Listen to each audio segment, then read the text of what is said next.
Hello friends, ये कहानी दिल्ली के एक साधारण टैक्सी चालक देवेंद्र की है। देवेंद्र मूलतः बिहार के रहने वाले हैं। एक दिन देवेंद्र की टैक्सी में कश्मीर का निवासी बैठा जिसे एयरपोर्ट से पहाड़गंज तक जाना था। देवेंद्र ने उसको पहाड़गंज छोड़ा, अपना किराया वसूला और वापस टैक्सी स्टैंड की ओर चल पड़ा।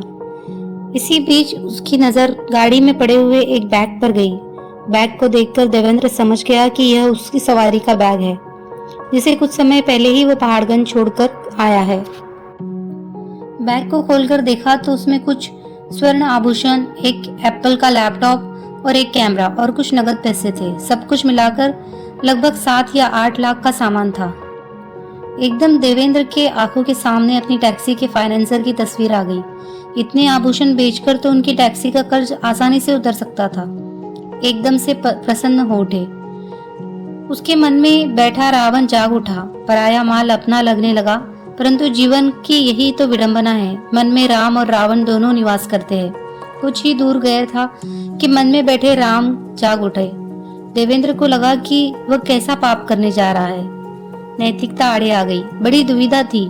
एक ओर आभूषण सामने पड़े थे और दूसरी ओर अपनी अंतरात्मा खुद को ही धिक्कार रही थी।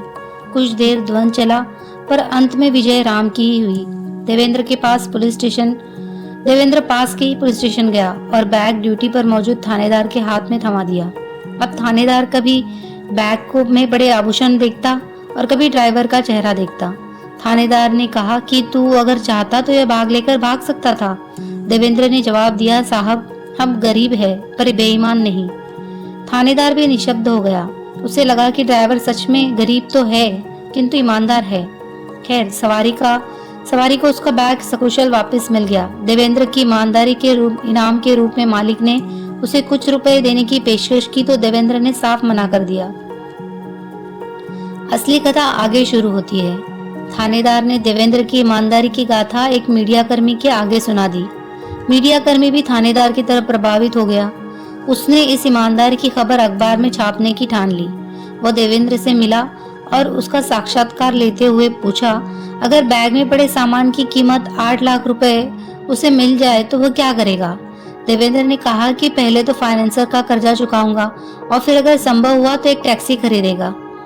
रिपोर्टर ने कहा कि तेरे सर पर कर्ज है तो तू बैग लेकर भाग क्यों नहीं गया? देवेंद्र ने रिपोर्टर से भी यही कहा कि साहब हम गरीब है पर बेईमान नहीं है। थानेदार की तरह अब रिपोर्टर भी प्रभावित हुआ। रिपोर्टर ने उसकी ईमानदारी की गाथा एफएम चैनल के एक रेडियो जॉकी को बताई। एफएम रेडियो के जरिए देवेंद्र की कहानी दिल्ली वासियों को सुना दी गई। साथ ही साथ दिल्ली वालों को देवेंद्र के कर्ज के विषय में भी बताया गया।